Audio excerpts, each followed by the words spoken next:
And we're live, and it's your Sensei Al Bob here on Dreamy Dreamland with Sensei Al Bob. I want to remind you that this show is just for entertainment's sake, right? It's not really, I'm just here because I love you.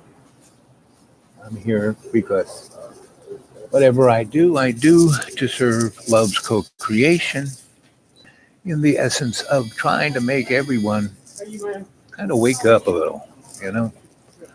And uh, I'm out in the woods. Oh, mm, sleeping on the ground. Oh, kind of, it's a little, you know, I don't know if I call it tiring, but I have to walk around for at least a couple hours before I get all the kinks out. But again, it's rained last night, and it was kept nice and dry. You know, can't beat a good tarp, a good tent, and so it was all good. And we needed the rain. We needed the rain. So it filled up one of my buckets. So that's all good. So how are you doing today? Just trying to think of, you know, so I'm going through all my boxes of stuff and go look at what's so I came across a box of all these kind of journals I used to get back in the day when I was a scholar working for the guy. And so this was a very interesting thing. Um, Brandeis University wanted me to look at, did Bush cause 9/11 attack? And this was in um, 2003. No, four. Let's see. Of the 19 hijackers, 17 were from Saudi Arabia. FBI Director Louis Fresh, Free, whatever his name is, quits just weeks before attack on 9/11. FBI employee Selby Edmonds warned about attack using hijacked commercial aircraft. Uh, a German agent told FBI about possible terrorist attack just prior to 9/11. Bush objects to 9/11 Commission. He objects to the creation of the new Department of Homeland Security. He refused to turn over documents and he refused to testify before 9/11 Commission. He does finally agree. Anyway, so, you know. And here is another. There's a entity known, what's it called? Tesla Technology. You can get a hold of them at, I think, 815-253-6300. And they have quite a few amazing books there. And white papers. You know. Joseph P. Farrell wrote a pretty interesting book called The Gaza Death Star. So, here we are, and the only thing we see on the news, like last night, I was listening to the Skip and to the Shortwave and the BBC, and all people talk about is at least the main media of all these different countries. They talk about, you know, um, Donald Trump. And what's interesting is that Donald Trump, that whole thing came out just when the UN was supposed to be talking about the environment. And that Swedish girl showed up and dressed, 16-year-old was saying, "You guys suck," at the United Nations. And there's a really interesting group called Extinction Rebellion, which is a group of like white bourgeois farmers in the UK, and they basically the guys who started them up, they were farmers, but they said, they started realizing that the birds were going and the insects were going and that their crop yields were down. And talk about crop yields. I was listening on the shortwave about all the stuff. See, we talk about Donnie's, Twitters and everything he's doing, but we don't talk about the things that his administration are doing. I mean, basically, our civil rights are, look who's on the Supreme Court. Look what's happening to rights in America. Um, you know, we live in a corporate plutocratic oligarchy. And we have since day one. But it's, the great thing about Donald Trump is that he's not kidding around. He was hired to act. He first was trained by GE on the TV show The Apprentice. He was The Apprentice, and he was The Apprentice. And who's going to be the president but Michael Pence, who looks just like Donald Sutherland in the Hunger Games? Now, I'm living out in the woods eating ferns and mushrooms and boiling bark. So, hey, I don't have to worry. The fact that, when I first started getting food stamps, I got $190 or $175 or 100 and something bucks. And now it's down to 45.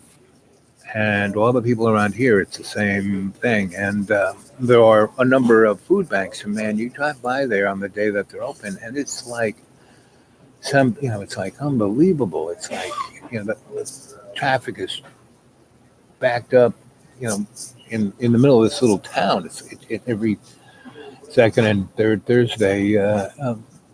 It's one gigantic traffic jam because virtually everybody in that little town is trying to get something to eat. So, and if you haven't noticed, the prices of food have been going up 20-30% in the last 2 years. So, there are all these things that are right in front of our face, but because we are so distracted, we don't do anything. And that's what I like about this Extinction Rebellion. Now, these people are people who would never do anything, but now they're like super gluing themselves, to the banks that are causing all this. They're, lying down in front of, Parliament and gluing themselves to the road. And they're getting pretty, and they are inspiring people all over the world, just like that little Swedish girl or Finnish girl or whatever girl she is, 16. This is, but it has to be everybody. I mean, everybody. And what's going on in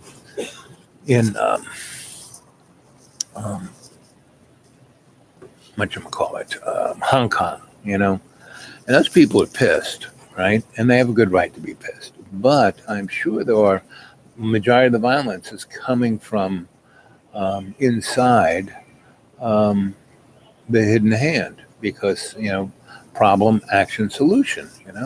Go read and watch David Icke. He's just truly amazing. Go watch Joe Rogan. Go watch Jimmy Dore. Go watch and read Chris Hedges. Go read Noam Chomsky's, Manufacturing Consent.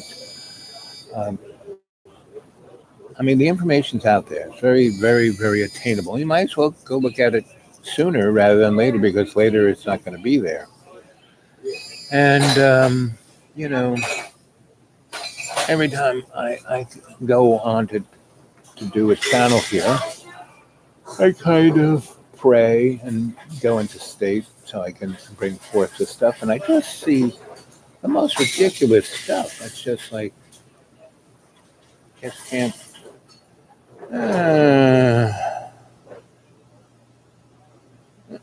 Let's see.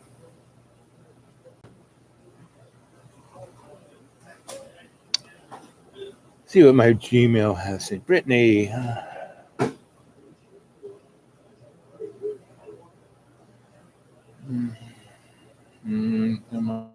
I'll try to watch later. I'm going to Halloween costume shopping, hopefully later this. Well, go if you're going to Halloween shopping, don't go any further than the Dollar Tree. Everything's $1 and it's all good.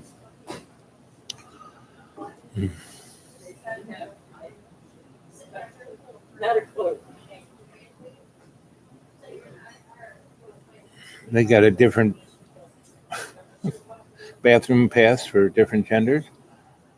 I mean, who cares? You know? Why don't you just, every bathroom should be like the one here. They got one bathroom that's got a picture of a guy in a dress and a girl in a pair of pants, you know? Okay.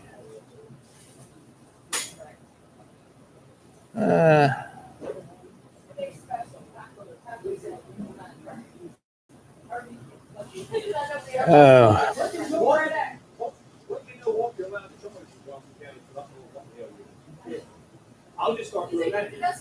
Okay.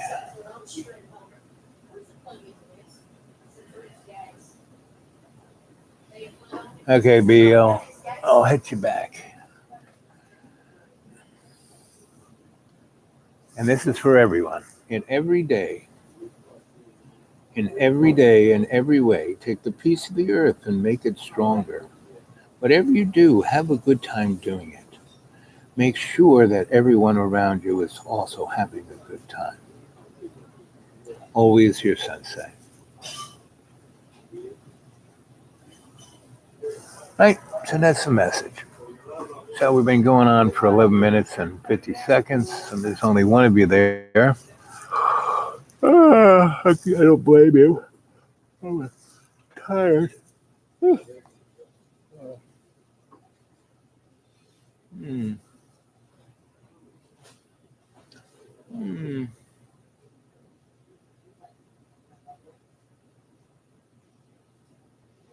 Okay, check my comments on my last Jimmy. Okay. Well, I think I did. Yeah, a couple nice ones and a couple of trolls. And we'll go back and look. Remember what I said to BJ, always have a good day and share it with everyone else. Always your sensei.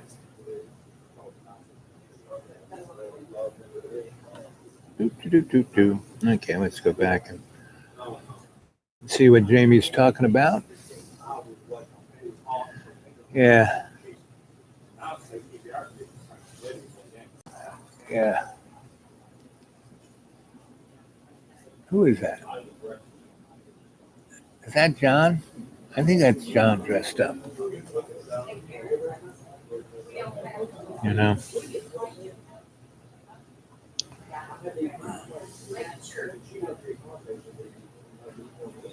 And here's John. He bought, I don't know how many hundreds of dollars of Grubhub food, you know, all coming to him in styrofoam and plastic. And what's interesting is that I used to make this food, you know, fresh, you know. I used to make the guacamole fresh, you know. I used to make chicken quesadillas, you know, fresh. You know. How fresh does that look? Right?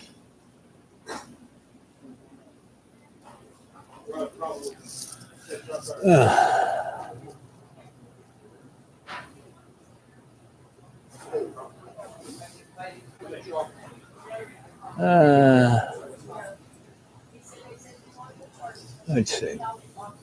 Anyway, so that's Homeboy.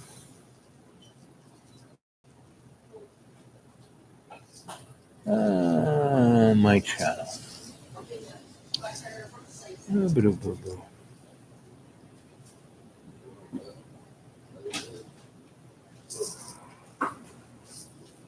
Nope, we're live.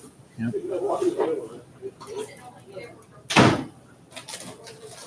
Let's see.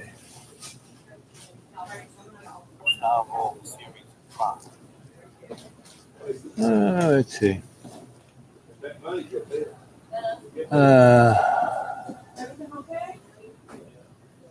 There's Nice Wee Banana says forgiveness is essential, not just for other persons, but yourself. Yep.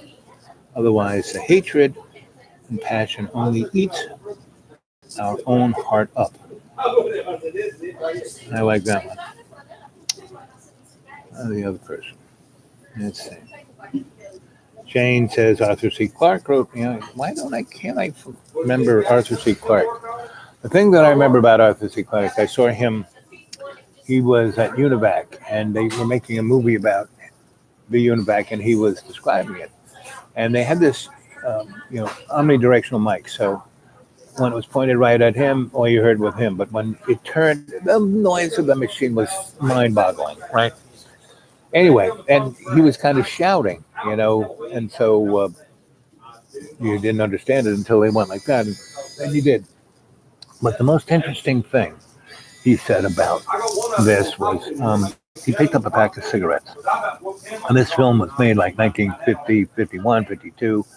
He said, in the future, everyone will have a device this size, and it'll have more computing power than this whole machine here. And everything you do will be done through this device. He's talking about one of these, and he knew about it in 1952 or 1 or whenever he made that film.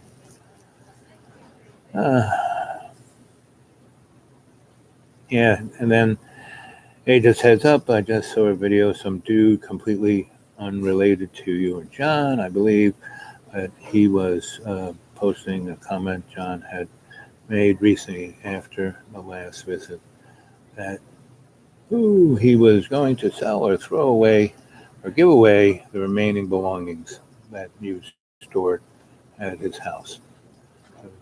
So just in case. John hasn't, John never discloses anything except his laundry list. But, John goes on about how, he's worked so hard to fix the house up. And John doesn't do anything. So the amount of energy it would take to get rid of my stuff would be, miraculous. So maybe that'd be good. And no matter what stuff's in there, it could go. I mean, I'm at the point of letting everything go. Letting everything go. Because that's kind of what you have to do in the material world, let it go. I got enough stuff. Yeah, it'd be nice to go through that. I would say if I went through all of that stuff seriously, I don't know, maybe a fifth of it I would want, but really, if he could give it, if we could take the clothes and give it to Goodwill, that'd be great. But the rest of the stuff is just rotting away, so please. And I tried to take a lot of it, but he wouldn't let me do it. I was there for 3 or 4 hours. I could get one box and one thing, and he would, get out, I'm getting out, so good luck with that. So again, John, John is my friend. I don't give up on friends. I only wish the best for the guy. His last 2 videos, one of him with that Mexican food, and the title of it is, what's the title? That's what's amazing about John. It's that no matter what he says or does, he can't hide the truth. He hides it from himself, but eating Mexican food with my family in my mind. Well, that's the name of the thing. He doesn't even mention his family, and he has not been with him. In the last 3 years, he went to visit them 4 or 5 times, and every day, so hard. It was so hard. Why should I go? Why should I? It's what can I get out of it? The other thing he said to me, last thing he said to me. Let's see.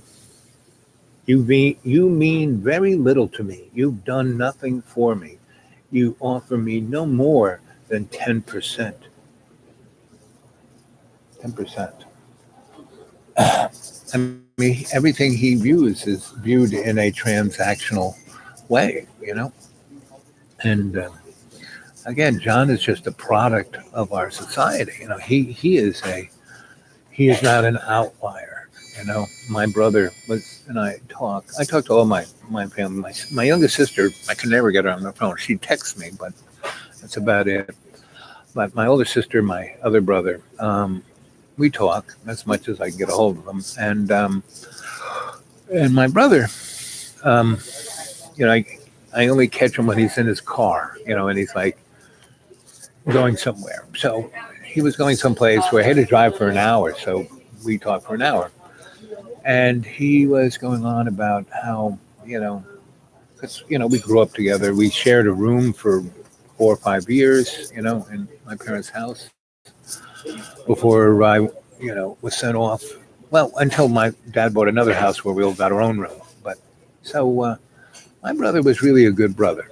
And most people couldn't believe that, but he was. He never picked on me. He never yelled at me. He never, and I did some stupid things because I can be a moron. I don't think, I'm thinking in another place. And this is kind of what he would always say was, everyone's comment about you, since you were a little boy was how amazingly sweet and kind you are, and how like the things you say are like no one can believe they came out of your mouth, because he goes, you're smarter than smart. My first wife used to call me stupid smart, but he goes, you think about things in ways that nobody thinks about them. And he used what was the word he used? It means the same thing as an outlier, right? So go look up outlier. And I said, you mean idiosyncratic? And he said, no, you're not idiosyncratic. Wearing two different socks, that's idiosyncratic. The way you think, no one thinks like you. This is my brother, right? And then he kind of, he's a businessman. So he goes, I don't understand how you live. I said, well, I don't need that much. And he goes, well, a guy with a brain like that, you should be president of some corporation. I said, I don't want to be. So anyway, what I'm doing with my life now, what's left of it, is to inspire you. You guys are the cadre. You're going to change the world, not so much me. I'm out in the middle of the woods sleeping on the ground. And, those Mylarm blankets, I had a bunch of those. And I put one on the ground. I have a little thin piece of pretty thick rubber, and then a blow-up mattress. And a blow-up mattress is pretty old. And it's a kind of cool one in that it has a little pump built inside of it. So you get on it, and your weight kind of squeezes the air out of it over a bit at a time, and you hit a button, it goes, whoop, blows it back up, even when you want it. It's kind of cool. So, but that thing's leaking a little bit more than normally it does. But I blow it all the way up, and then it takes about 4 hours to get to where it's about there, and it's still doing the air mattress thing. It's not until it's completely flat does it feel like it's completely flat. So, I go to bed around, like I said, I go to bed when it gets dark, which is about 8:30 these days. And I went to bed a little earlier because it was raining. So as soon as it started to rain, I got under the covers just to see. And it hasn't rained since December, since January, July, maybe even June. And so we've had a real drought. So I didn't worry about rain, but my buckets have been empty for the last month. They all got filled up last night. Hey, Robinson, good to see you, buddy. And anyway, so the other night was one of those transcendental, perfect frigging nights. The moon was up, so the birds were out. The moon was up high enough to light up everything. And it moved faster than normal. Most of it was up during the day. Have you ever noticed the moon's up there in the daytime? Well, so it was over here, and when it was over here, it was like between two mountains. So it was shining. And the leaves are coming off the trees, so they weren't keeping the moonlight from hitting. So I was sitting in my sky chair, and the birds were out singing. And there are little birds, and then there are hummingbirds, right? And I don't know what the little guys are, but there are a lot of them these days. they're going somewhere. And they weren't here the whole summer. The birds that have been there the whole summer have been the owls, the woodpeckers, uh, blue jays, and the robins, and a couple others. And there's a couple of hawks that hang out, but they just kind of fly high because they don't want to mess with the owls. And there's a new horn-rimmed owl that's in the neighborhood, and he's actually all, my other owls are at different points of the holler.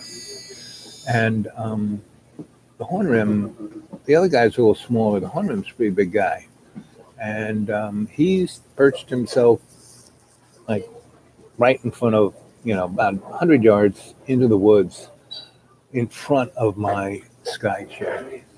So he was up last night, and what was really interesting, the way the moon shone, it lit up his yellow eyes, and that was kind of because I couldn't quite see his whole form, but I could see those yellow eyes. So that was quite interesting. And he kept talking to me, so I knew it was an owl and not somebody else. And but they were all talking about extinction, and they were saying, they're not worrying, because most of them are dimensional. Most animals are dimensional. I mean, they'll just walk someplace else, whereas humans are so stuck in themselves, And again, John's videos, the last 10, are perfect examples of unconscious fear. So, the video opens and he's at his front door, and it's really beautiful. I mean, just he's living in a beautiful place, and he doesn't realize that, the 12 years or so that I owned a place, I never called it mine. I always called it the hill. I just paid the taxes. That's why I really didn't do anything to the school. I mean, I fixed things to keep it at a certain level. I plugged a few holes. I was like the Dutch boy. But it was more or less my warehouse. And my refuge. It was like, Superman has his ice palace to go to. That was mine, way up in the mountain. And when Inga was there the first 5 years, that was, why I went there. That's why I bought the place for her, so she could have money. I didn't need that place. I had two other places, right? And, but she needed the cash. I had it. I didn't have to pay taxes on it. Buying another place, I didn't have to pay taxes on it. And she needed the cash. It enabled her to spend the last 5-6 years of her life without having to worry, right? Or her daughter having to worry, or her brother having to worry. And her brother's, her son, Mishka, is in Germany. He didn't worry. And her daughter, she's like in her own, like, South Roanoke world. So, back in the day when her daughter was a little girl, the bus didn't go up there. So her daughter had the permission to ride her horse from up at the, from where they lived up on the hill, all the way down to the school. How cool is that? Every little girl wants her own pony. She felt terrible that she had to ride a horse, right? That she, going back, well, I don't call it the house. You're talking, it's either the school or the hill. Back to John, back to that place. Probably not. John is so negative and like he couldn't stand me being there, 4 hours. And he threw me out in the night knowing that I can't drive at night, meaning that shows no empathy. He doesn't even have empathy for himself. You watch the last 4 or 5 videos, and it's all about his things. It's not even about him anymore. It used to be about him working out. But, it's, I was reading one of these, I found boxes and boxes of these papers that I wrote or researched or looked at. And one of them was quite interesting. It said that your body isn't really, you can't, work it, meaning just to exercise is actually not good for you, especially if you over-exercise, if you burn out the nerve endings, if you tear muscle tissue, if you stress the bones. These aren't good things. You know? John would always say, oh, just do it, don't do it. That's the way I lose weight, a pound a month. That's a good thing. And and I exercise going up and down the hills between the places I'm in the forest. But I'm back to school now because John, when I was there was every kind of invertebrate, every frog, tadpole, box turtle, snake, and they were all really great, right? There was, the owls were there. Um, there were all kinds. There were, cougars and oh, what's the kind of? There were wild dogs, but there were also the things that they're not hyenas, but they are in packs up in the mountains, and there were cats, feral cats, and um, you know, mountain lions, but they're little. None of that, none of that is there, and all the plants are dying. All the trees are, falling over because the energy has been sapped out of the place, right? And no one goes up in the hill anymore. I used to go up there and pray every day, you know, and John just runs up the hill with weights and runs down. He does not give thanks. So the time I was there was so null. It was a null state, and I don't like to see that. It hurts my heart. So I'm here out in the woods, and it's beautiful, and everything so far is doing good. And I know that at some point, someone's going to notice me here and say, we really want this guy. He would be good for our brand. Well, let's publish his books. Nobody writes books like this guy. And I'm still working on my, 4 novels. I'm Hot Pants Black Widow Spider is coming along nice. I got about 170 pages in. I actually have 500 pages, but I'm like chipping away at it. It's kind of how you chisel a piece of art. You start with a gigantic block of. So I wrote a whole bunch of stuff, and now I'm chiseling away at it. And it's a story of about a number of characters: the Black Widow, Job, the old crone, and her sidekick, the crow, and hope, and sweetness, and charity, and that they're a crew, right? And there's little Eddie Murphy, Jesus, and what's his name? There are a whole bunch, right? And I don't want to give you any spoilers, but so I'm chipping away at it, and it's this big. There's like 5 stories going on in it. In the first 100 pages, I kind of expose you and my grandma and all the people that were her buds in New York City, the turn of the century, and the magic garden she lived in, and other creatures like the big blue bunny, and they're all kind of mushing together to come to look at the conflict. People call good and evil. There is no good, there is no evil, right? Because one man's good is another man's evil. No, there's love and there's self-loathing. Right? There's love of us all. Love for love's co-creation of all our relations, everything, and that's respect and grace and humility and simility, right? And then there is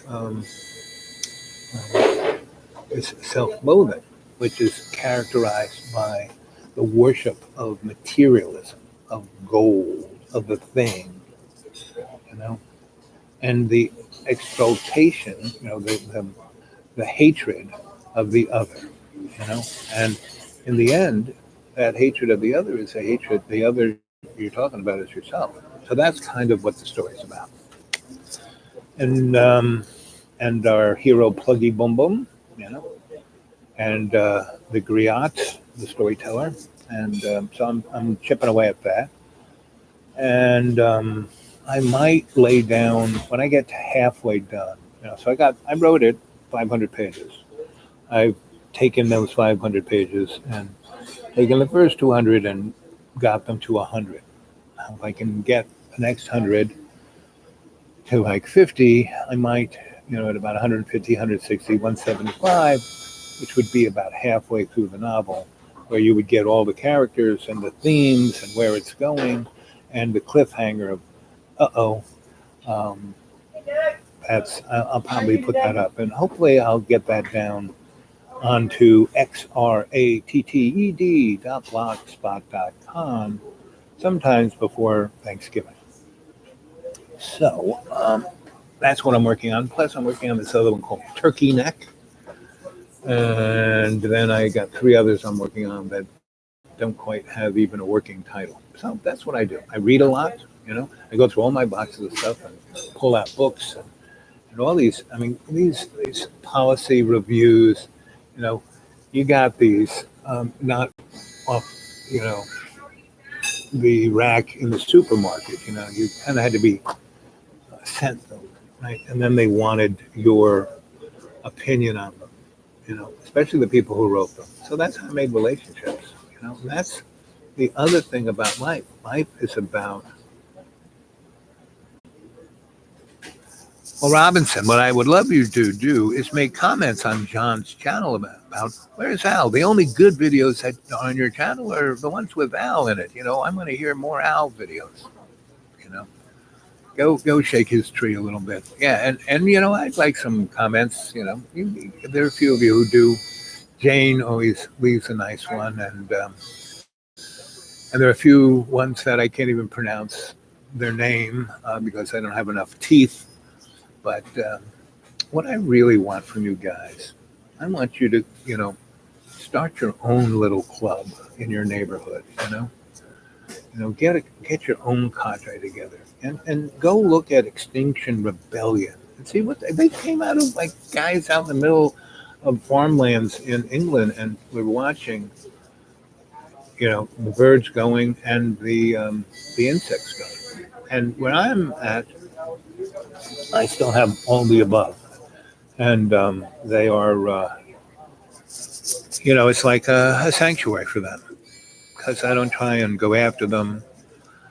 I had this one feral cat show up, big nasty thing, and it was pregnant, and it dropped a whole bunch of cats, right? So they were feral cats, so I didn't want to get them used to humans because the humans were just. So I kind of left them things off in the woods, When she dropped them, I got a nice little wooden box, put them all in the wooden box without touching them. I kind of scooped them up where she had them. He just dropped them like in the middle, like next to my tent. Like, no, I'm not taking it. So right. And she was watching me do this. And this cat could rip you apart. It's like that big, And she watched me scoop up her kitties and walk them into the woods. And I found this really nice spot that was elevated away from, the owls. And I told the owls not to mess with them. And I cut a little hole in it and kind of dumped them out and on a piece of moss and put the box over them. So they have a little house, right? And she kind of was over there. She kind of walked with me, but she was over there, not right. And I would leave food there, which meant I had to go into the woods for a good quarter mile because I didn't want them to get used to me or get used to humans, period.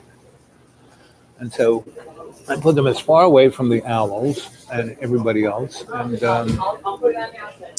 they grew up, and it was nice. Yes, I was like Uncle Owl, and so I would go not too close, but I'd bring a chair with me and sit and watch them play. And they would go to like, and I go, and they'd stay back, and the mom cat would be over there, and it was balanced, you know. I didn't need to anthropomorphize them. They were feral cats. They needed to get a hold of where they were, what was going on, because I couldn't feed them. I can barely feed myself. So that is the main problem: is that the human race is out of balance. Now, we've always been out of balance, but we haven't had the wherewithal to take ourselves out as we are now. And you have to realize that the hidden hand has been involved in this process of humanity, probably since the Nephilim, since we were created. You have to realize, the whole story about the Bible and every other creation book is a joke, is erroneous, doesn't matter, isn't there, isn't real, It's there as a piece of propaganda. Go read Bernays about propaganda and advertising, He's a guy who was, Freud's nephew, right? And Alan Turing was, I forgot who put that on my thing there, said Alan Turing was who I was talking about, and Arthur C. Clarke. Alan Turing, you should go read. Alan Turing has these two books that he wrote in 46, and he saved English. He broke the Enigma. He, could go through those zillions of permutations, figure out what the Germans were saying every day. And he had an army of people with their slide rules, and he made a digital computer using Tesla's technology. Tesla made the first Endor circuit, digital Endor circuit, in the 1890s, meaning we could have had Star Trek in the 1890s. We could have had abundance in the 1890s. No burning coal, no burning oil, no burning gas, no wars. But the hidden hand didn't want that, So the one thing the hidden hand has always had a problem with is the individual spirit of love's co-creation. And when it comes together, as all our relations, it's unbeatable.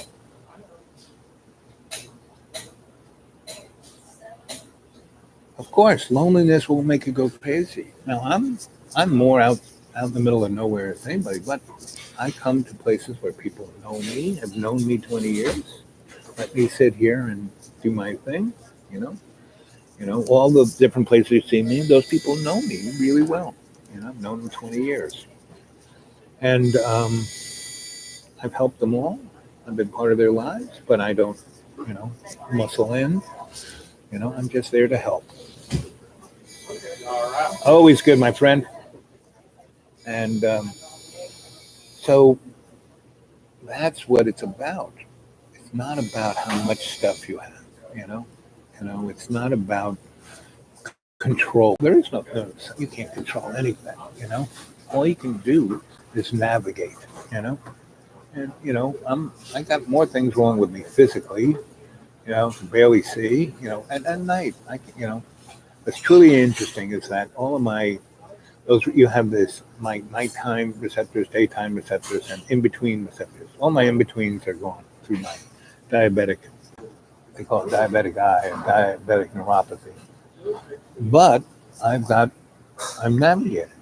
So I can see during the day, if I wear these guys, sunglasses, so my eyes shut down, so it thinks it's night, so I'm really seeing with my nighttime receptors. But at night, I'm sitting out there in my star chair. Man, I can see the stars great, but if a bright light comes, wipes it out.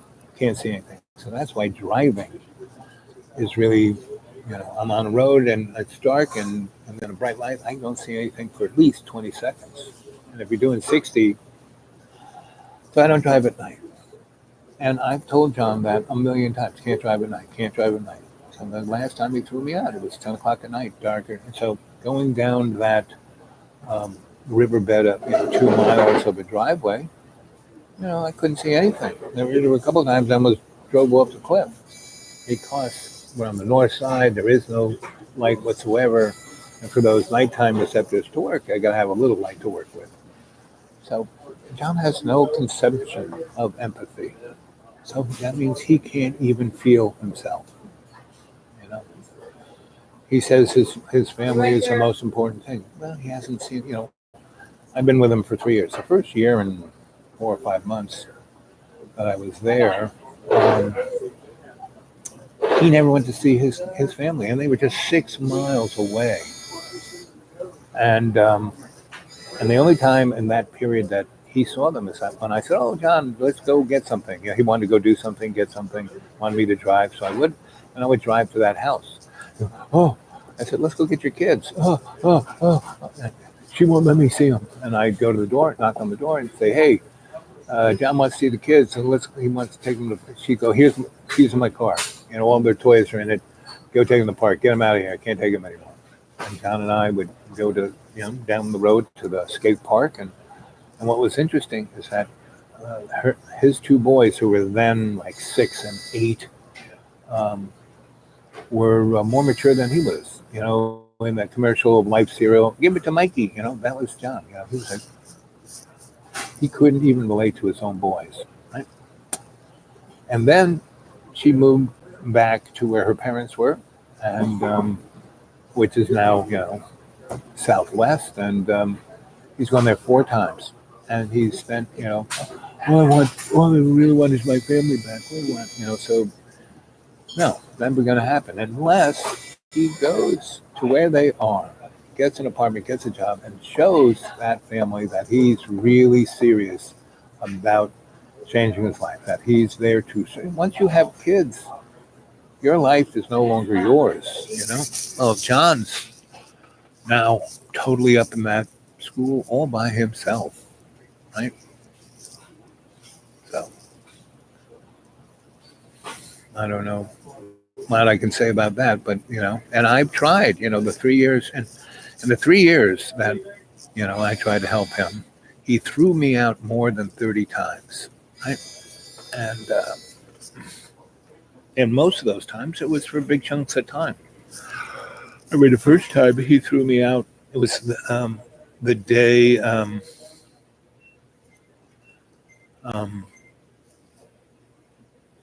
Donald Trump won presidency. And we had made a video, which I thought was a really great one, about Donnie Chump.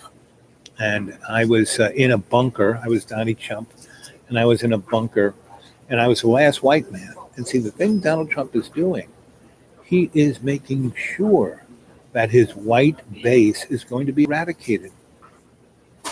Because people are going to get so upset about this, because our business plan in America is based on affordable labor, and our affordable labor is always the immigrants. Right? It has been since day one, and it's not about just for the white males. So, I mean, there are more women graduating medical school than guys, more women graduating from law school than guys, more women graduating with masters in business than guys. There are more women becoming, look at SpaceX. It's run by a woman, not Elon Musk. He's a moron. Elon Musk is a moron. He's a poster boy. They grabbed him out of nowhere. I saw him get interviewed, and they were talking about Tesla. And they go, "Oh, you really must like Tesla." He goes, "Oh no, Edison's my fan." And he goes, "Why don't you like Tesla? I mean, your car is named after Tesla." He goes, "Well, it has a synchronous AC motor. That's Tesla invented it. So the engineers were like, we got to name it Tesla. So I let them name it Tesla." But who I really like is Edison, because he knew how to steal everything from anybody and make money at it, and then change history and put his name up in lights. Right? So that's Elon Musk, And every time he opens his mouth, his stock goes down. He got sued by the stock guys who watch it. AD,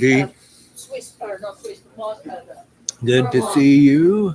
Demigas Air Owl. Hey, tell us a little bit about yourself, Demigas. What neighbor are you in? You know, you in America? You in foreign lands? A lot of folks here are from foreign lands. Um, and so the importance about John is that he is this canary in the coal mine. He does represent. How can we naturally keep our teeth healthy? Well, where did I asked you, where are you from? Who are you? Um, you ask about teeth. Where did that come from? Uh, if you remember, no, I'm sorry. My brain is like Swiss cheese. Anyway, your whole body, kids. This will be a jag. Our whole bodies are genetic smorgasbord of our lineage, right? I am everything my parents are and my grandparents were. And you got a little bit more of this, a little bit more of that. But my mom had cottage cheese for teeth. Now, my father died at 98, never having a cavity. He never brushed his teeth, right? My mom lost all her teeth. She was one of the first people, she was a guinea pig for implants. And when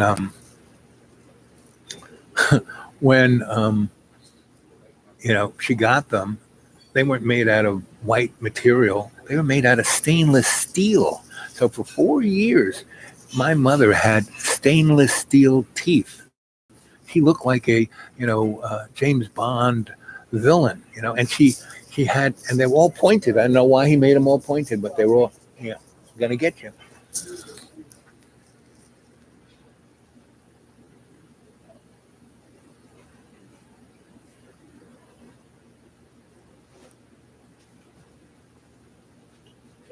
Yep, Jaws. So it's interesting to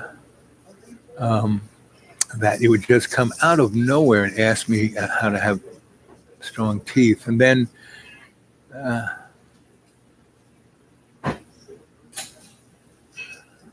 have no idea what you're talking about. It might be interesting if you could just kind of clarify who you are, where you're from. I'm not from nowhere. Mm. The only nowhere person I know personally is John Birmingham. So, if that's the case, do do do do do do.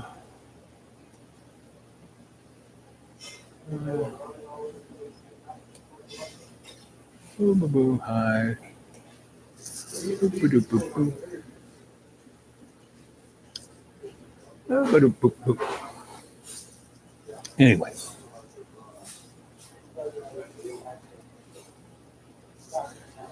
And back in the day when I first started, and people would come on and be kind of who they are, and people, well, that person's terrible. And I said, oh no, we're a no wrench site. Well, we still are, but when somebody like this comes on, it's like, please, at least tell us who you are, where you're from, what's your passion, what your heart's about, how you relate to your life. That's what I want to know about, right?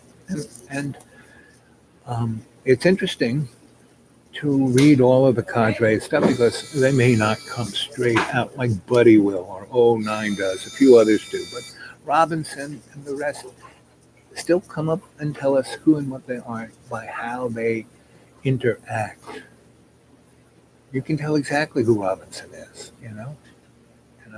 And I think Robinson, you say you're from Ireland, right? Isn't that where you're from? I think you said that.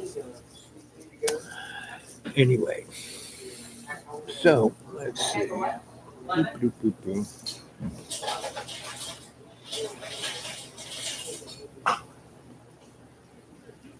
I think it was. I think it was John.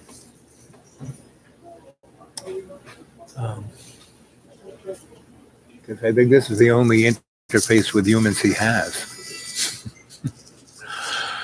Anyway, I think that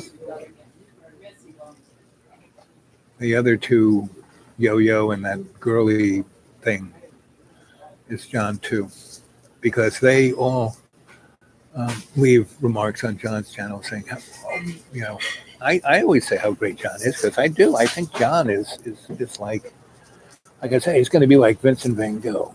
After he's not here, and if any of us are still here, people will kind of come across what he says and says, and I keep making these little comments, about his, like the one about his Mexican food. I mean, I used to make him that food, and it didn't cost him anything, He used to say, "You cost me so much money. It cost me so much money." It's like, really? So he had to have Grubhub. If you look at the video at the beginning, he's got this big pile of styrofoam boxes in plastic bags, right? And and pretty much what's very interesting, if you get bottled water or if you get food, you're eating like a billion little nano particles of plastic, and it's going inside of us and doing all kinds of, turning us into plastic things, right? So it's whereas I mean, it's plastics all around us, right? So what you had to do is there's a shamanic skill of elevating the frequency of anything in particular. Like here, these sunglasses, right? So if you put your hands together like this, electric field is going between these two hands, right? And when you do Reiki, you're basically putting the person, electric field. Now you can Reiki people from distance, and in a lot of ways it's more powerful because it amplifies, because you have to go through the field to get to the other person, right? So it gets rid of the illusion of the linear world, right? So you can, whatever plastic you may have or whatever, you can energize it. So it will decompose in a healthy way, because that plastic came from oil, that oil came from the ground, the oil isn't from, dinosaurs, that was a scam of Rockefeller, because he sent a bunch of his scientists to this conference in 1891, that they were saying, "Oh, humanity's toast. Our population is going to start growing exponentially, and we can't feed the people we got now. And everything is just too much effort, and we're all these wars and da da da da da da da." And he sent off his guys, and they came back with this idea that oil had a limited thing. Where if you go to the Greeks, they knew about oil, because the Oracle at Delphi was, this black stuff was bubbling up over here, and these fumes were coming out of this cave. And if you went in that thing, you kind of had visions. Well, that's because you were huffing paint, basically. And so, and that's, you wonder where John got his ideas for the floor. Well, basically, he used this paint that was so toxic, so amazing. I mean, I saw the cans, they were like rocket fuel, meaning they weren't just like you stick the screwdriver in, they had to, be opened a certain way, to the point where he didn't know how to do it. So he kind of cut the cans open. And anyway, I wasn't there for it, but I saw the refuse and the remains. It was like, something must have happened. And I was there, a week or two after he finished, the last coast, and I had to go stay up in the apron. The fumes were so intense. And he said that was a terrible thing I did. Anyway, now he could have gone up and slept there, but he didn't. Anyway, that's again the canary in the coal mine, you know. So, and that is the greatness of John's videos, and as they, as he keeps making them, they are all about the canary in the coal mine, and they will, I try to, psychosocial, cultural, forensically, anthropologically, kind of take them apart a little bit. That's the kind of little, comment I make, right? And, so the comment of one of the Mexican food was, "Hey, Al made you even better," because every time he would eat the food, "This is the most amazing food I ever had." And he must have said that must have made him 1,000 meals, and every time he ate it, he was, "Did you piss in that? Did you spit in that?" Like people do that to him, And I made all these meals, and I'm eating the same food he is, And he would eat it, and then he would just and you can see him eat that same way. When he eats that cheese quesadilla and that guacamole, he just stuffs it in his mouth as fast as he can because he has a hole here. He's got a thing missing, right? I hardly eat anything, and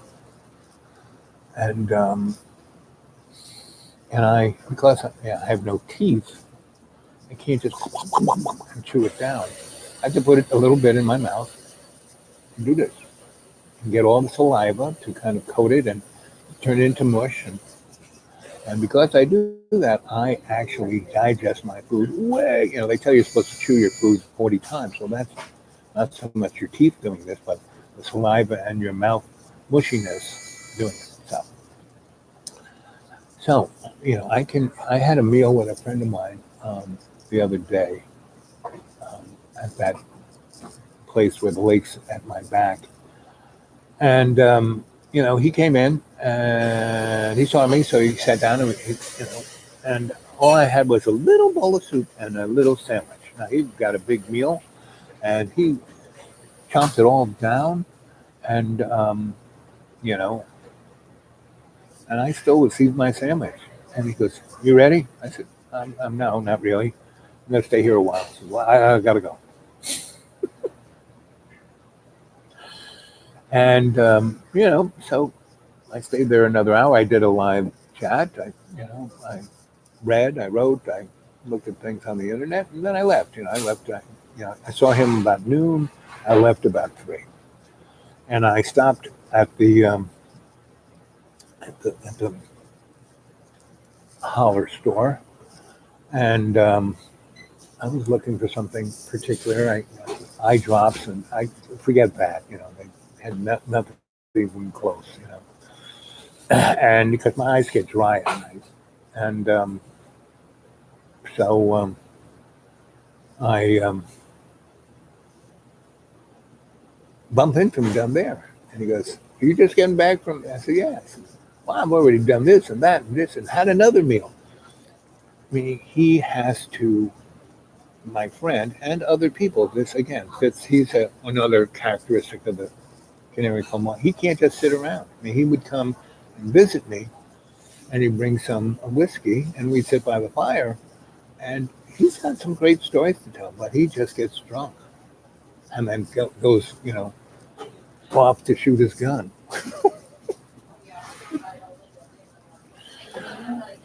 But he's a good guy, and he's, I'm one of the, he comes and checks on me, make sure I'm not dead, which is nice of him. And if crap ever hit the fan, he's got a really nice spread. It's kind of not, he's a good, he's on the other end of my holler, but you have to go up to the county road, go over this way, and go back around. But he comes to see me in his 4-wheeler, and he just comes down from that through the woods. And so anything I need, I can. I could actually, yell up to him, and he'd probably come and get me. If he was up there listening, he could probably hear me. Anyway, but he always has to be busy. Fast, fast, fast. Do. B, right? And he's got a nice contracting business, and he's kids are in school. And he's got a really nice house. He built it himself. He's a great builder, right? And and what he does, we've talked about this. He goes, the only time I really get into the way you are is when I'm building something. And he goes that. And there's a book called 10,000 Hours, and it basically states when you do something for 10,000 hours, you get really good at it. But it's not so much that you've got time in. What it is that you forget about everything else and you focus just on that.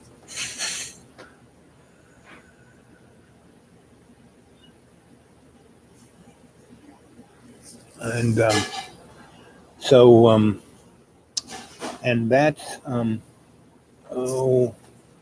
was actually going to, Maslow's 5 tenets on human existence. And one is you want to make sure you're safe. You got a roof over your head, you got food.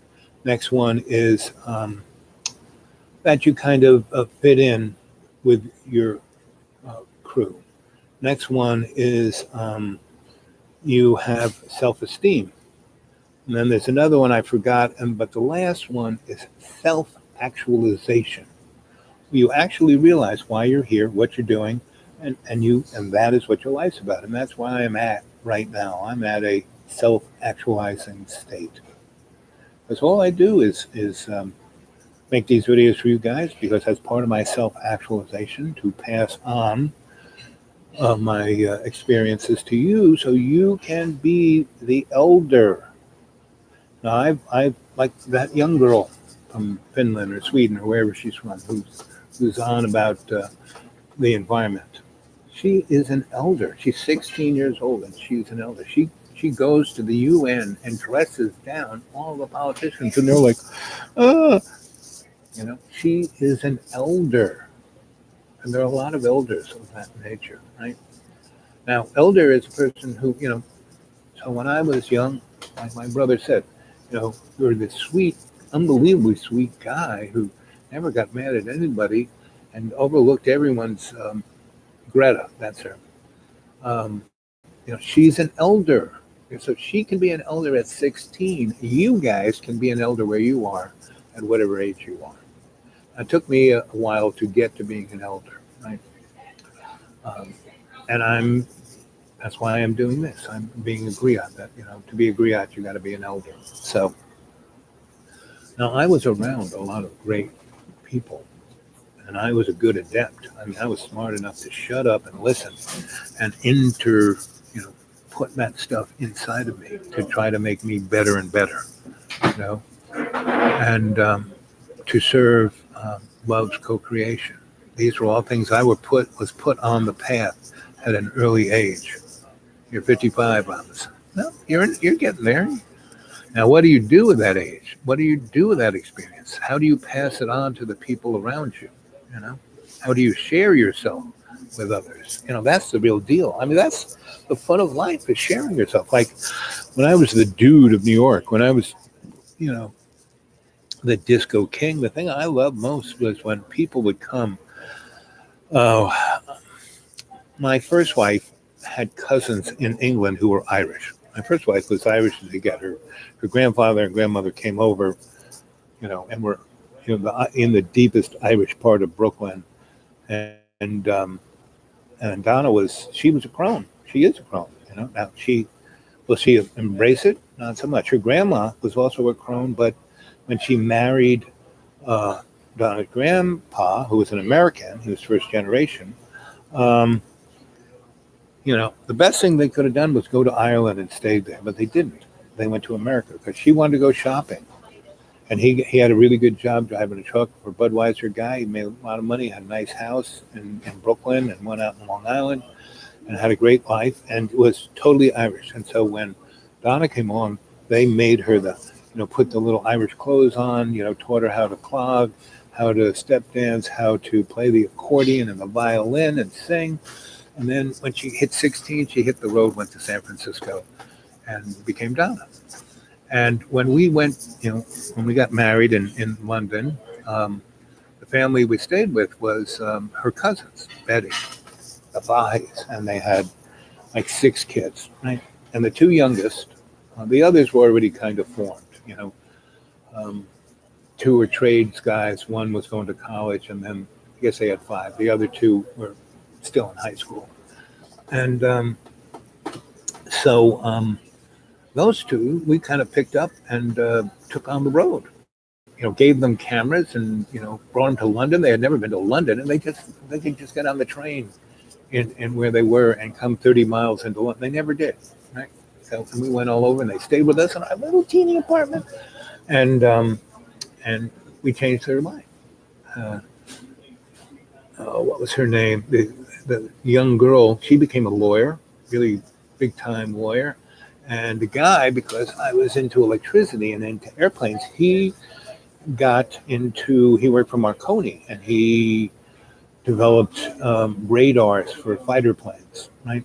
And really got off, he had that 10,000 hour motif, got really good at it. Then he said, he came and lived with me in New York. He was an apprentice doing this. He came and lived with me in New York. And this is at the height of when I was the anti-nuclear movement, the Homestead movement, the, bringing people in from the Iran-Contra, the people in the wars, right?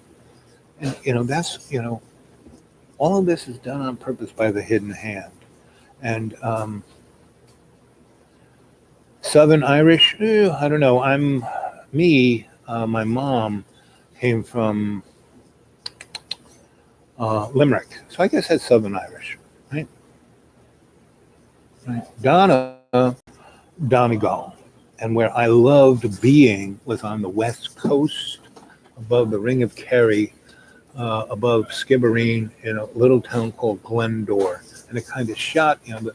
The Ring of Kerry was over here, these four little peninsulas, and Glendore was over here, Skibbereen was back here, and Galway was up there.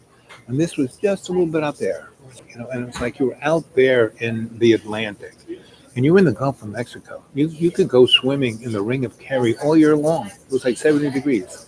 And that's why the west coast of Ireland is so much nicer than the east coast. East coast is, the North Sea. So anyway, so when Betty finally came, so Jerry's living with us. Also, the older girl who went to college lived with us before she got involved, right? She graduated. She spent a whole year with us in New York, experiencing that, Don and me, when we lived in Williamsburg, Brooklyn. And it gave, and I was reading Maslow's works, and when these people would come, I would do everything I could to endure their self-worth, so they could get on board with finding who they were. And so I got Catherine lots of jobs. Well, I said, Kevin, I can get you lots of jobs. Do that job, get job A, do it until you learned everything you could learn. You could, you don't like the people, you don't like going, I'll get you another job. Do 10 jobs. In the year you're here, do 10. That's not failure. It's like doing 10 jobs. And she did. And in that, she learned what she wanted to do. And what she wanted to do was to make as much money as she could in the shortest period of time, and then cash in, buy some real estate, and when it was low, and then travel the world, and then find, become a guru in India. She goes, I want to be like you, Al. And said, okay, great. Well, you got this college degree in, world politics and economics. Go back to, things are just changing. The EU is coming. Go work in a bank. Go to the city of London. You're a really good looking girl. You got smarts. Dress for the part. Walk in, get a job, take over. That's exactly what she did. And then about 3 years later, and I came back from Australia. I did 2 years, I guess 5 years later, I did a bunch of stuff in New York, and I got divorced from Donna, and I decided, well, you know what? I'm going to take another wood journey. I'm going to go back to Ireland. I'm going to go visit the old crew and see how she's doing. Go see Archie, see if he's still alive, and go visit my friends in England and Scotland, which I did. And bless you. And so I went and saw her, the oldest girl, and she was kicking booty in banking, and she was taking every nickel she was having, and she realized that London was going to be the big spot because the city of London was there. So she, in all the little areas that were still, like falling apart, but had been working, middle class things, but they were falling down. She bought tons of beautiful little houses that had gardens in the back. Had to have a garden in the back, and it had to be on a square. There was a park in the middle. That was like her. We talked about this on the phone a couple of times. I said, go look for those kind of houses, built in between the 1840s and the 1890s. That was a really good architectural period. And so she did. So she bought like 60 of these houses, and her brothers were contractors. So she had them fix them up, right? Then she was the lead edge of the gentrification of that. And she was working in all these banks. She found these underling executives who wanted to live in town, didn't want to, take the train in anymore. And they were in their mid-20s, so they were happy to, oh, wow, this is a great place. This is a room. Oh, it's got a park. Oh, it's got a garden. Oh, I can have tea, look at this kitchen, So, but she was my helper when I was making rich people's apartments in New York. So she took all of that and put it into that. And then she still worked at the bank, still made money, played the stock market like a whiz. And then in 1990, she sold all her stock, put it all into gold. Right? But she knew more about banking than anybody I knew. I talked to her and what's going on? And she held on to all her real estate. And then the 91 crash happened. And then, the city of London came back even larger. And so she sold all her real estate except for the few things she wanted to keep. She had a place in Ireland, a place out in the country in England, and a place in Scotland, and then a couple places in London. And she kept those. And the rest she sold for an unbelievable amount of money. And then went to India and bought a bunch of, again, did the same thing, not in the banking thing, but real estate thing in India, right? And she understood about, Bollywood. So she went there and bought real estate there. So now she is just like sitting on a pillow meditating and helping the poor, with all the money she made. I wish I could go find her and say, hey, but that's not, she'll find me if it's meant to be. I didn't really watch her stock portfolio, but she made a killing on it. I mean, she had an economics degree, and she worked in these, big banks. So she knew the story before it happened, and she wasn't restricted because I kept saying everything's a lie. Go by your heart. Go by your gut. And that's what she learned for the years staying with me. But the thing I love most was when she was living there. I showed her everything. Took her to all these great places. When Jerry was there, I took him to everything. When Betty, their mother, came, I showed them everything, right? And what was amazing was those two changed their life completely. Betty,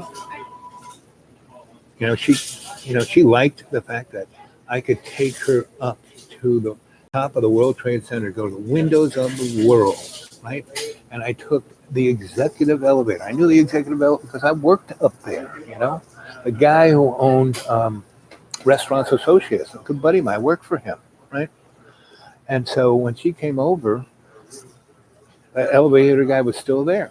Hey, Ralph, how you doing? We went in, took it straight up. We didn't have to go in the main lobby. We went in the main lobby, and everyone was waiting online to go up there, right? We went over here.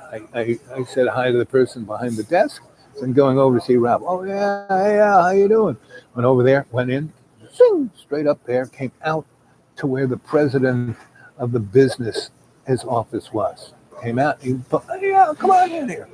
And he came in, and we sat there. He had a gigantic corner office. You could see all the way out the Atlantic. You could see all the way up the Hudson. You could see all the way almost to D.C. It was like an amazing view. And he had a big, gigantic table and other work little stations. But he had this place right where the windows came together. Really nice little dining room with a nice, Indian rug and really nice chairs. And he goes, let's have cocktails. And Betty loved cocktails. And he says, what do you want, Betty? And she goes, I want such and such. And so he goes, bring in the cart. And so in comes a guy in this whole little uniform little cart and just makes Betty the drink she wants. This is the best one of these I've ever had. It's just perfect. Knocks it down, knocks it down, just like John. And then he goes, what do you want? What do you want? You want duck? You want goose? What do you want for lunch, Betty? Give you anything, So he goes, let me pick. So he makes an amazing meal, really, because this guy was a chef before he was, a bon vivant. And we had this amazing, the president, Donald Trump wouldn't get this kind of service. And, so he says, why don't we go up to the observation? So he had his own observation thing above this. We go up there and we have some more cocktails and smokes, right? And anyway, she comes out, she is lit, right? And she goes, well, that was fun. Like, she couldn't register what a special moment that was. It was like we went to McDonald's or something, right?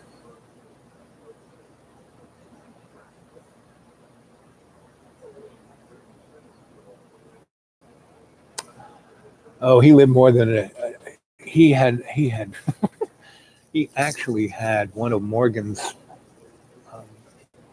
castles on Fifth Avenue, just between along Fifth Avenue on the east side. There are a number of these really big 19th century houses, big wrought iron gates with lawns and fountains and everything, between the Guggenheim and the Met. He had one of those. It was one of J.P. Morgan's homes. This guy had money. I mean, to get to where he was, Restaurants Associates was only one of his. He was just had the luck of whatever. I mean, he was guy because he came from money. Yes, I knew him from school. I went to a prep school. I went to school with the richest people on the planet. Early 1960s, and it was built. It was a club, right? And the hotel, Toy Town Tavern, was on this big 19-hole golf course, and in Winchington, Massachusetts. It's still there, Winchington. It used to be called Winchington Boys School. Now it's got girls in it, so they just call it Winchington. But it was I went to school with Harry Dye's parents, Seagrams, Alex Orm, U.S. Steel. Joseph Kennedy was one of my roommates, and Ricky Merrill, Eddie Lynch, U.B. Hobart, slicing, machines for restaurants. And, had 130 boys, and everyone, the Shaw of Iran's son. It was pretty amazing. And there were a couple of us, and we were like scholarship kids. We knew somebody who got us there. My godfather, the cardinal, got me in this school. And I was more about the experience than, and I got to know these guys really well. And if Hugh Hinman, they owned the paper, they owned half of Canada. He took me up to his grandma's place up in the Rockies, and you could only get there by helicopter. They used to have a cog railroad, but they got rid of that helicopter. And when we went to, it was like our spring break. I didn't go home. I went with him to visit his grandma. We went to Logan, and we went to the bus let us off, and this guy's waiting for us in a car. We get in the limousine. He drives us around the back to the airport, and then takes us to an airplane where we get on, and it was a 727. He flew us from Logan to Denver, and then from Denver we took a helicopter to his grandma's, and it was like this castle. And when I got there, I had my little grubby prep school clothes, and my grandmother said, "Oh, we talked. We had tea, and she had the maid butler take my clothes away. When I got after tea, all my clothes, not just washed, they were like fumigated and dry cleaned and made to look brand new. And my shoes were shined. It was like, and the thing that I was wearing that I hadn't taken off in a month was like basically set on fire. But she loved you, and because I was used best of friends, meaning she'd known him since he was born, and came from this amazing family, but he was commoner. His mother used to call him sort of common blood, but he liked sports and he liked adventure and he liked camping and he didn't wasn't about stuff at all. And because he and I connected, and we were both big boned boys, we both made to play football, and I didn't want to, and he didn't want to say that he didn't want to, but once I got myself kicked off, he emulated my thing. So his grandma loved him the most, and the fact that I accepted him 100% and was trying to bring out the best in him. She loved me. Now there's a lady I should ask. Remember me in your will. See, I didn't even think about any of that. I didn't think about the transactional nature of these relationships. Whereas my friend who came and lived with us, Betty's daughter, who finished college and then came and stayed with us a year and then went back and became a millionaire many times over. And she came from real common. I mean, her father made his living digging ditches, and she became a multimillionaire, right? And because she had the eye on the prize, she had figured out what she really wanted to do with it. And me, I'm just navigating. I've got so many, and she didn't have the distractions I did. She was, she was cognitively smart, intelligent. She was cognitively aware of what's going on. Me, I'm looking, like my brother says, you look at things like nobody else does. I look deep, deep, deep. I get a little distracted that way. Not her. She knew what she wanted to do, right? And she was kind of transactional, right? All her relationships were the things that could get her up the ladder. And when I visited her the last time, I went to visit her twice in England, right? And once was when she just, she had her banking job maybe 2 or 3 years. She was buying her first 3 or 4 pieces of property. And she had, transactionally, she had this little MGBG, a little square box thing. And we drove all over London, and she wanted to know what properties she should buy, and I said, okay, So she got this big book of the tax roll and everything, and we just drove around for a couple of days, and we picked out about 60 buildings, and she pretty much bought them all, and then waited, fixed them up, rented them out, got a really good rent roll, and 5 or 6 years later, no more than that. It was 88. She sold it in 90. So 12 years later, she pretty much sold everything, made many, many, many millions of dollars, right? Took all her stocks, put it into gold, right?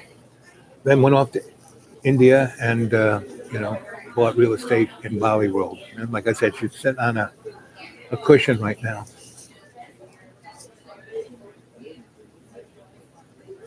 Hey, gang. Jane, I saw your latest video research. Very good. I love your openings. It's the afternoon already? How long have I been talking? An hour and a half. Anyway, so that's the real essence. Transactional or more. It's even beyond, like I said, Mavlog's 5 things, becoming self-actualized. And I keep calling it ascending, free, our conscious free will. Otherwise, we're just going to get stuck here. And there's so many people you can look at being stuck. You can look in the mirror and see yourself stuck because we're all kind of stuck in some way or another. Now, if you're aware of being stuck, my little stuckness is, if I'm addicted to anything, I spent 30 years of my life not putting myself in a position where I could become rich and powerful. That's my bill. It keeps. I've been walking by. It keeps falling on me. It just flies off. I don't know why it does that, but it does. Is to understand. That's why I'm put here, to understand. And I'm doing this show not to tell you what to understand or even how to understand, but just to have you have the position to understand, And so that was one of the things I got stuck. 30 years, I kind of got stuck in that. And when I worked for the Desperate Lawyers for 10 years, I got stuck doing that because it was a nice lifetime. I said, well, I've always lived like a millionaire, but never been one. Well, maybe it's time to try and be it. Now, I made a lot of money. I never got to be a millionaire because I think the universe was keeping that away from me. And then I died in a plate of spaghetti. But, I got the choice of going to die. Hey, G, you're looking good, buddy. Oh, just talking to friends. Sir? So, anyway, knowledge of life. Yep. Mm-hmm. So that's, and I wouldn't quite call that being stuck. A lot of people would. My brother, you made your choices, You could have been president of, I said, I'm sorry, a lot of things. You could have been like really rich. Never really. My younger sister came to one of my parties. And when I was living in Alphabet City, which isn't even a Lower East Side, it's way down there. And I was like on Avenue D. And I was, you ever see that New Jack City where they take over the building and turn it into a crack empire? Well, that was the crack empire neighborhood.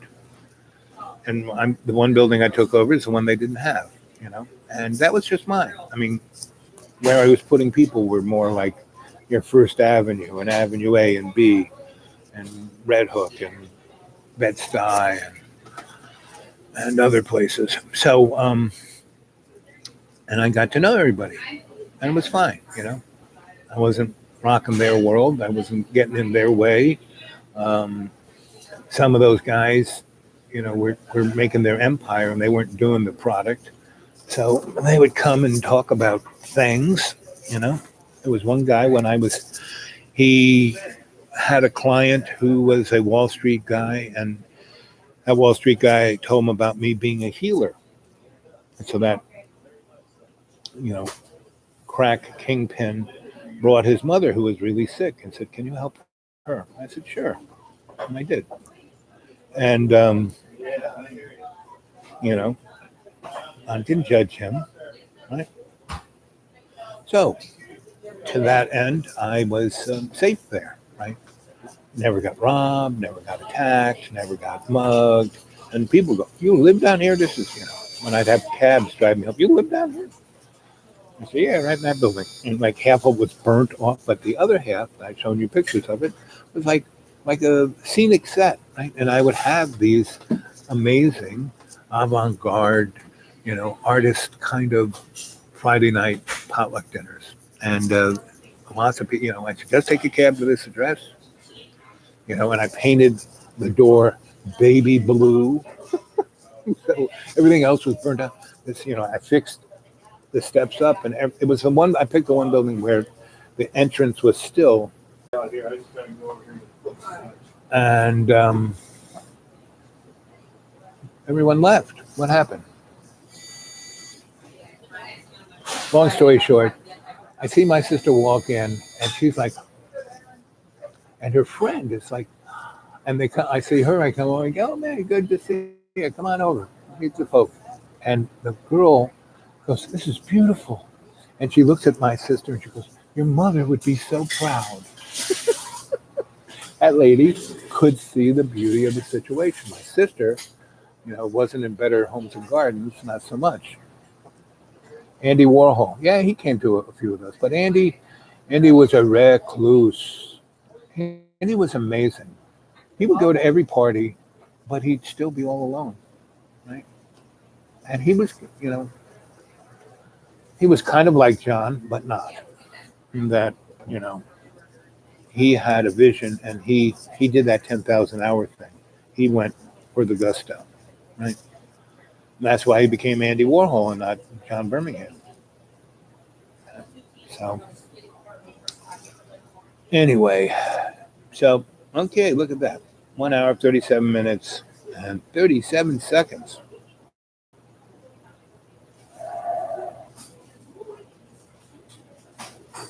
Robinson, why are you taking down your messages? Robinson, why'd you take those? Robinson, why did you take down all your messages? What happened? Robinson, what happened? All of your messages have disappeared. Yeah, what happened? All of them. Did you hit the wrong button? Well, I'm going to say goodbye, research, and the other three. Robinson, can you get back to us? Can you tell us what happened? Now, I know about hitting the wrong button. I do it all the time. Well, hope to catch you again, Robinson. Hope you haven't. Hey, Fish, love you, buddy. What do you think happened to Robinson? All her messages went away. 33. What do you think happened to Robinson? I didn't say anything mean to her. And all of you are back now. You dropped down to like 1, and then now you're back to 7.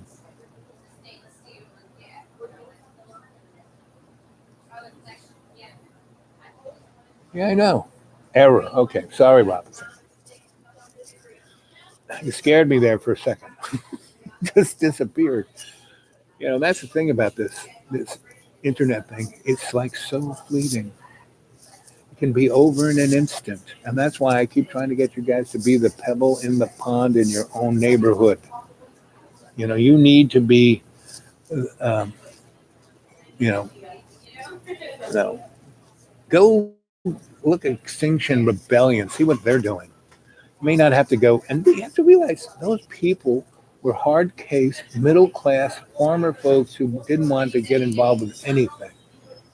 But they started having kids and grandkids, and they had been farmers their whole lives, and their dad had been a farmer, and they saw how they had been there for at least 30, 40 years and saw how everything was falling apart on the natural part. Just like I observe around, where I am, things are pretty, the energy is strong. All the animals are hanging out right like near Al. But when I walk up my holler road, the trees are all falling down. You get a quarter mile from my little patch of the woods, and the trees are, they got leaves, but they're really sickly looking leaves. The insects are eating the trees alive, meaning the trees can't fight back. Meaning they're sick, meaning they're already dead. Just because they have leaves, like all of the hill, all of the school, that whole forest is dead. When there's a little wind blowing, you hear a tree crash. And the same with me, outside of my little patch on the top north side of the holler, whenever, like the other day, the wind was blowing pretty good. 4 trees blew down because they were dead. Anyway, these folks who started Extinction Rebellion, they realized they better do something. So, but they're being hard case. Go on, Google and see what they're doing. They're like tying, locking their hands together, super gluing their hand with another person, and putting a PVC pipe over their arm, so the cops can't get at the lock or unglue their hands. And if they try and cut the PVC pipe, they're not quite sure where the arm is, so I want to cut the arm off. I'm not saying go that far, but when I was last in Roanoke was the weekend the high school kids took off, quit school and marched around, and then we had a big party in the woods, and then we had a number of actions. And I would have stayed there. I said to John, why don't you let me stay here a week or so I can get you involved in this. You can meet some people. What can I make out of it? What good is it? What could I make? How much money could I get from that? That's not what it's about.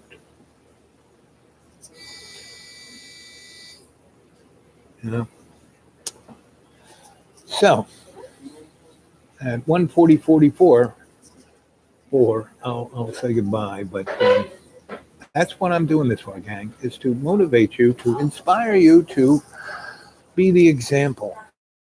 Everyone has to be that pebble. Otherwise, it's going to get pretty. One of the stories I have up on X-Ray, I don't know if I have it up, but it's going to be in my new book, Hot Pants Black Widow.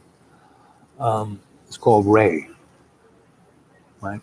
And it's about the 7 rays. Any of you guys know about the 7 rays of healing? It's about that. Going shopping. Okay, baby. I love you all. And I'm going to say, go be that pebble. If you're going to go shopping, be that pebble in the store. Go shop at only neighborhood stores, not the mall, not the corporate, right? Okay. Because I still shop.